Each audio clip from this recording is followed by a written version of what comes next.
all of our biggest independent dealers would agree with me that they wouldn't be able to do business without AccuTrade.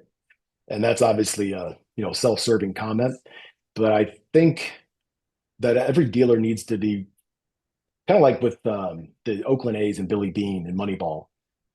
And they said anybody who's not thinking about this model is out of their mind, and they'll be a dinosaur in 5 years. Boston Red Sox owner. I look at this in the same way. If you're not looking at CarMax and Carvana and what they're doing and how they're impacting the industry, and not trying to figure out that formula, and not partnering with somebody like us that can automate not just the values, that's becoming the price of admission. Because if you don't do that, they'll Mhm. just jump to those two websites and they will. And then you're going to lose the trade.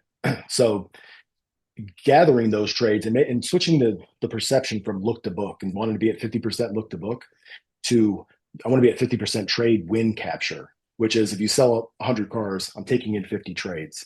Because a lot of people will sell 100 cars and they'll take in 20 trades and they don't really think about it because the national average is 26. Mhm. So focusing on that on a daily basis and focusing not just on your daily sales rate, but on your daily acquisition rate. How many cars did I acquire from consumers today? And just constantly having that and rethinking BDCs, BDCs to handle inbound phone calls. There should be something dedicated like that for acquisition teams where you have a team that actually just handles this from cradle to grave. You're able to cut same day checks. It's the most volatile and the most rewarding part of the business. New cars, you're at the mercy of whatever's being built and whatever the market conditions are, Mhm. lease programs, OEM incentives. Service is going to continue until 2030 to grow at a pretty healthy rate. Same thing with parts and collision. But used cars is what I'm seeing.